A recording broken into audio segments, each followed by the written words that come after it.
डेक्लामेशन की जो समय सीमा है वो 5 से 7 मिनट है। तो जो पहली घंटी बजेगी वो 5 मिनट पर बजेगी। तो आपको पहली घंटी और दूसरी घंटी के बीच में अपने संभाषण को खत्म करना है और जो डांस की समय सीमा रहेगी वो 6 से 7 मिनट रहेगी। तो अगले प्रतिभागी है Dronacharya PG college of education, Rait Kangra के अक्षय कुमार। इसके बाद अगले संभाषण के लिए VSLM college of education, Chandi Solan की शीतल राणा भी तैयार रहेंगी। तो जोरदार तालियों से स्वागत करिए अक्षय कुमार का।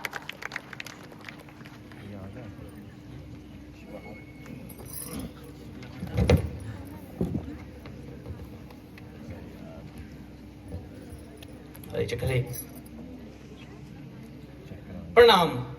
मैं वही हूं जो आप हैं, मां भारती की संतान। मेरी शिराओं में भी तपस्वियों सा तेज है और आज मैं प्रणाम करके परिचय इसलिए दे रहा हूं क्योंकि ये मेरे देश की परंपरा है।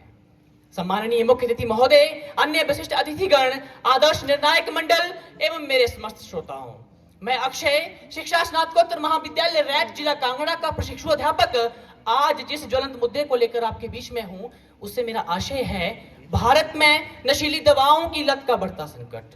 जी हाँ मान्यवर, एक कहानी है। मामला पंजाब प्रांत के फरीदकोट का है। युवा बेटे की दहकती हुई चिता पर रोती हुई मां के आंसुओं की कहानी है। और मान्यवर, इस कहानी का कारण केवल और केवल ये नशीले पदार्थ है, ये मादक पदार्थ है। विश्व औषधि रिपोर्ट कहती है कि भारत के विद्यालयी विद्यार्थियों में नशीले पदार्थों का उपयोग पाया गया है और बड़े स्तर पर पाया गया है। मान्यवर, जिस देश में 16 करोड़ लोग प्रतिदिन शराब का सेवन करते हो, 3.5 करोड़ लोग भांग का उपयोग करते हो, 3 करोड़ से अधिक लोग आदि नशीले पदार्थों का उपयोग करते हो, उस देश में नशे की समस्या छोटी कैसे हो सकती है? मान्यवर, WHO ने कहा कि भारत के कुल जमा जोड़ 37 करोड़ लोग प्रत्यक्ष या अप्रत्यक्ष रूप से नशे का शिकार है। और इन कारण से होने वाली मौतों का आंकड़ा तो सरकार ने वर्ष 1995 से तोड़ मरोड़ कर पेश करना शुरू कर दिया है। मान्यवर, NCRB ने कहा कि वर्ष 2023 में भारत में नशे से प्रेरित आत्महत्याओं का आंकड़ा 10,000 प्रति वर्ष है।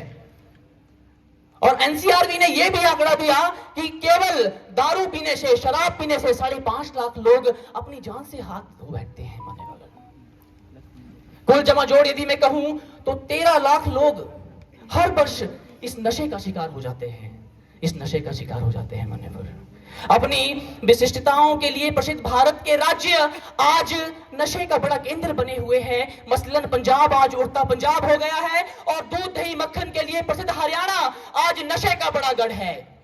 चूंकि भारत 2 प्रमुख ड्रग्स उत्पादक क्षेत्रों गोल्डन क्रिसेंट और गोल्डन ट्रायंगल से घिरा है, जिस कारण से भारत के राज्य में, भारत देश में नशे की तस्करी बेहद आसान हो जाती है। जिस कारण से आज भारत के बड़े शहर, भारत के बड़े राज्य नशे का बड़ा गढ़ बने हैं। और मान्यवर, मैं हिमाचल की बात क्या करूं, इस छोटे से राज्य में मान्यवर नशे का बड़ा व्यापार चलता है। हिमाचल सरकार ने 2023 का आंकड़ा हमें वर्ष 2024 में दिया तो कहा कि केवल इस छोटे से राज्य में 1537 मामले केवल और केवल चिट्टे के हैं। मान्यवर, और उस 1537 मामलों में 58 लोगों की मृत्यु चिट्टे की ओवरडोज के कारण हुई है। इस देवभूमि कहे जाने वाले हिमाचल में मान्यवर आज लोग नशे के इस खिलाफत में हाहाकार कर रहे हैं, त्राही त्राही कर रहे हैं। इस मंच के माध्यम से यदि मैं आपसे प्रश्न पूछूं तो क्या नशा केवल एक व्यक्तिगत कमजोरी है या हमारी सरकार और हमारे समाज का नाकामयाबियों का नतीजा है? और आखिरकार कौन इसके लिए जिम्मेदार है? इसके लिए जिम्मेदार है मैं, आप, हम सब।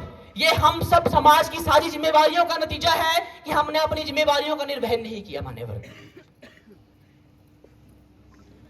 मैं आपसे एक सवाल और पूछना चाहता हूं कि आखिरकार इन सब के लिए जिम्मेवार कौन है? फिर से जरा आत्म विचार कीजिएगा कि आखिरकार कौन इसके लिए जिम्मेदार है?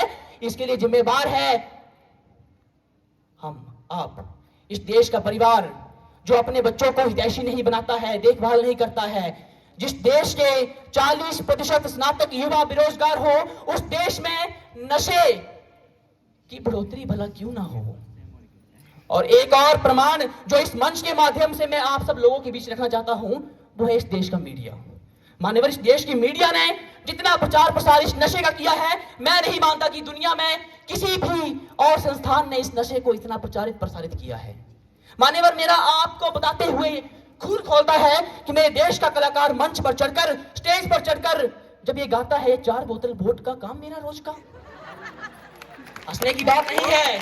4 बोतल वोट का काम मेरा रोज का, यदि इस गाने को सुनकर मेरे देश का युवा हितैषी बनेगा, शौकीन बनेगा, तो निश्चित तौर पर मेरा देश नशे की गर्त में जाएगा। मान्यवर, हिंदी और उर्दू के शायरों ने भी कमाल कर रखा है। कहते हैं, चले तो पांव के नीचे कुचल गई कोई शे, नशे की जद में देखा नहीं दुनिया थी। मान्यवर, एक तथाकथित डी ग्रेड शायर नशे की धुन में आकर इतना मुतमईन हो गया है, इतना बेवकूफ बन गया है कि नशे की लत में किसी को नहीं पहचान रहा है। इस मंच के माध्यम से मैं आपसे कहूं, यदि मामला इतना गंभीर है तो क्या हम हाथ में हाथ धरकर बैठे रहें? क्या हमारा कोई सामाजिक दायित्व नहीं है? जी नहीं, हम इसके लिए कोशिश कर सकते हैं। युवाओं में खेल कूद की भावना को प्रोत्साहित दें, बेरोजगारी के आंकड़े को कम करें, समाज में सापेक्षता को बढ़ाएं, मीडिया पर अंकुश लगाएं, और जिस प्रकार से आजादी की लड़ाई में इस देश के रणबांकुरों ने तलवार उठाई थी, आज उसी प्रकार की तलवार उठाने की आवश्यकता हमें है। नहीं, चांदी की तलवार नहीं, संकल्प की तलवार। और मैं इस मंच के माध्यम से इस युवा शक्ति से आह्वान करता हूं कि मेरे साथ इस युद्ध को लड़ने में कदम से कदम मिलाएं, और जो इस युद्ध में हमारे साथ चल सकता है वो चले, जो दौड़ सकता है वो दौड़े, और जो रेंग सकता है वो रेंगे, और कंधे के से कंधा मिलाकर इस नशे को जो हमारे नशों में घूम रहा है जड़ से खत्म कर दे। क्योंकि इस देश के एक वीर पुरुष ने कहा है कि उठो जागो और तब तक नहीं रुको कि जब तक तुम अपने लक्ष्य को प्राप्त ना कर लो। इन शब्दों के साथ धन्यवाद। जय भारत।